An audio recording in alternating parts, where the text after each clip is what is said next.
Welcome to Flip It Furniture. My name is Amy, and today we're giving this piece of furniture a makeover. I got this from the thrift store. It's an extra large nightstand, but it can totally be used as an amazing accent piece. Now let's flip it.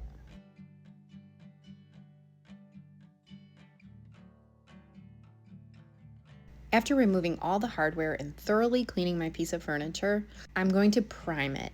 And I'm going to use Belle's bonding boss to prime it. This bonding boss is going to be in gray because I'm going to use darker colors over it.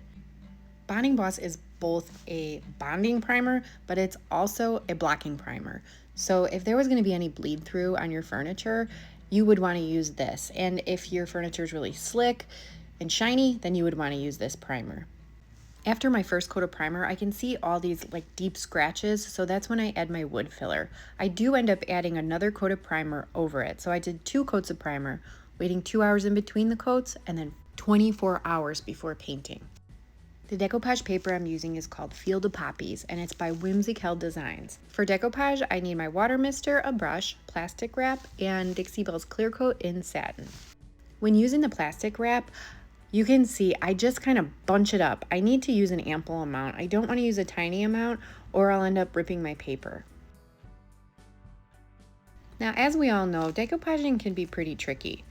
What I like to do is add my first row of the clear coat and then kind of line the paper up in the center. So I'm going to go right under that little, the drawer lip, and I'm lining it up to the screw that is right in the center of the piece of furniture with that wrinkle from how the paper was folded in the packaging. That's the center of the paper.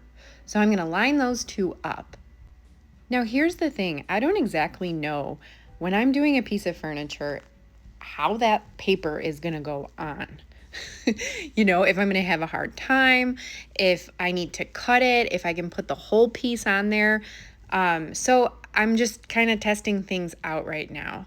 And I realized that because the piece of furniture is so curved, my best bet is to apply this in sections. So I do end up using my razor blade and I cut those sides straight down, right off, as you can see right there. And then once my decoupage on that top has dried, I'm gonna use my razor and I'm gonna cut each section of the drawers off. And look, it looks like I'm sloppily cutting, and I am, because for me, there's so much painting that's gonna go on. It doesn't really matter if I mess that paper up at the beginning. The only thing I'm trying to focus on here is not getting too many wrinkles when I'm applying the paper. I kind of go in steps, we're applying the paper and that's my main focus. I don't really care what happens. We're just applying this paper. We want to get the paper on the piece. That is step 1. And we want to do this with as least amount of wrinkles as we can get. Anything else that happens, if there's air bubbles, if I rip the paper, if anything like that happens, that can be handled later. But step 1 is to get that bottom layer of sealer and get that decoupage paper on. Now, as you can see, I use that plastic wrap. It's like a barrier in between my hands and the paper, or else my hands are just too rough. I won't be able to rub out those wrinkles, but with the plastic wrap, it's so much easier. And now I have some from the drawer fronts to the piece of furniture, and I don't want to lose this. I could cut it off, but then my picture won't look right, so I just decoupaged it right on. I just glued it right onto there, and then later on I can come with my razor blade once the bottom layer of the clear coat is all dry, and I can cut how I want it. But I'm just getting it on. I'm getting that paper on there. So for the drawer fronts on the curve, I went from one side to the other rather than from the center and then going out on each side. And then I focused on those little 2 side pieces.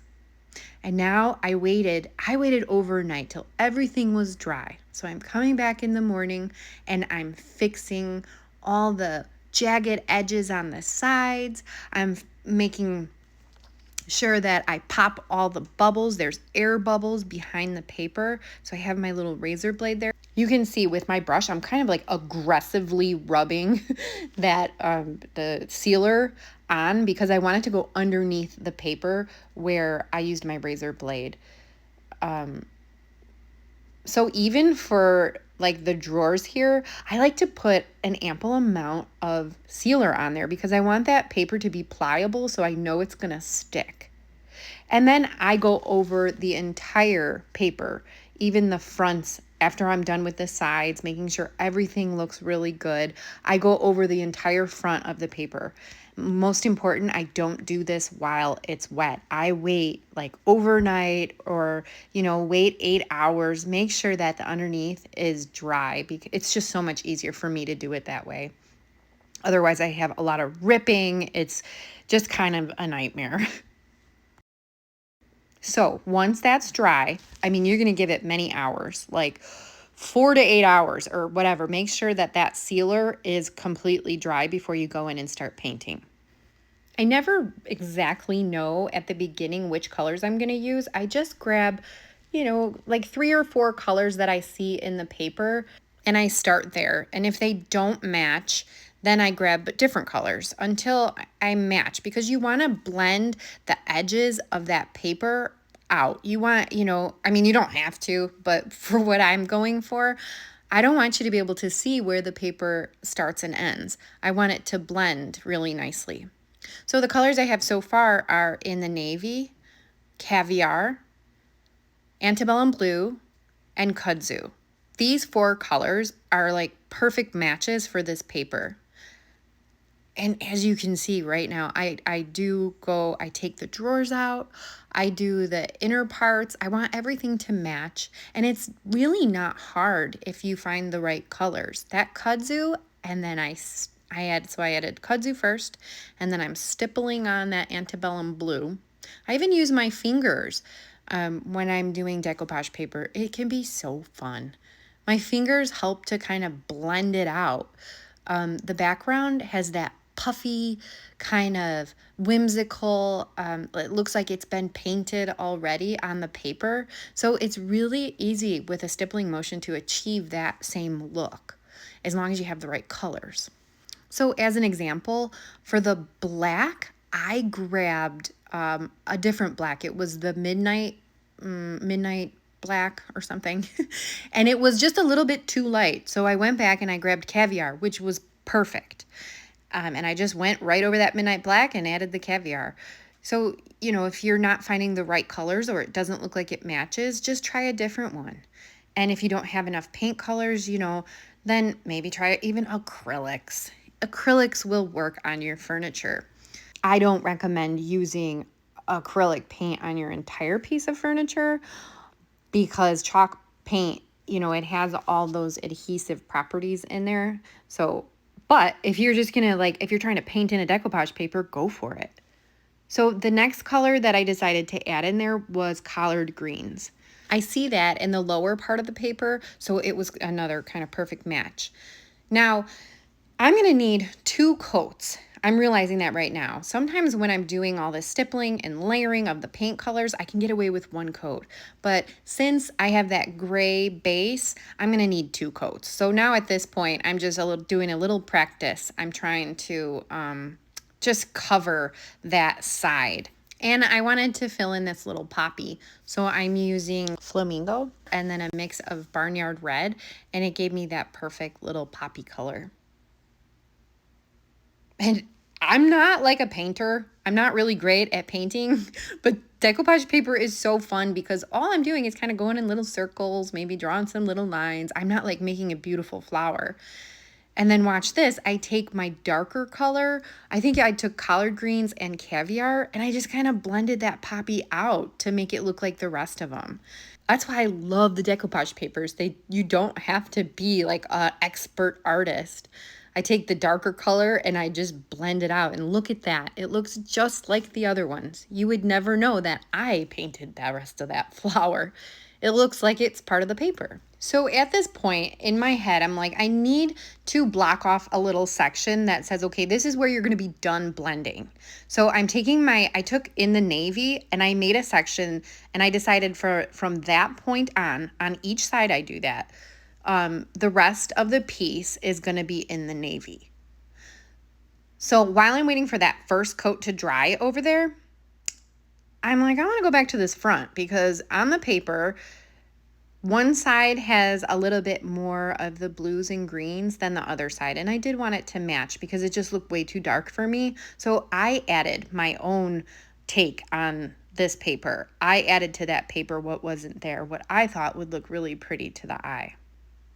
Now for the bottom of the entire piece of furniture, I'm using collard greens and caviar. The whole entire little strip on that bottom is going to be caviar. But right underneath the paper is a mix of caviar and collard greens.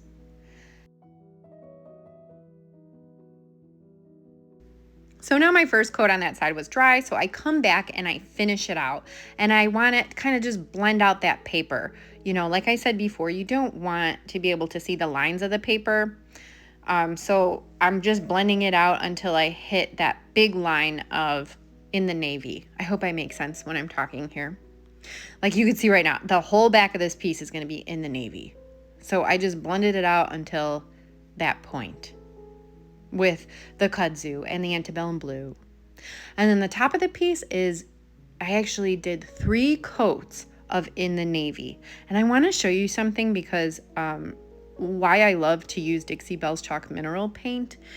It's because, did you see how much water I added? That's how I don't get brush strokes. I add a super thin coat of in the navy and I add an ample amount of water and I let this sit at self levels and I don't have any brush strokes. I do need to add 3 coats, but I mean, it looks beautiful once it's done. And then I ordered this hardware off of Amazon. And here we are before, just a reminder so you can see. And then here it is after. I have to tell you, I haven't done a piece of furniture in a long time that I was like, oh, I'm really, really happy with. This is definitely one of them. I just love this decoupage paper. I think that the colors are so beautiful. There's something so dark and dramatic, but also vibrant with the colors of the poppy. So it's a really great contrast. I really hope you enjoyed this video. If you did, I'd love it if you hit that like and subscribe button, and I will see you next time.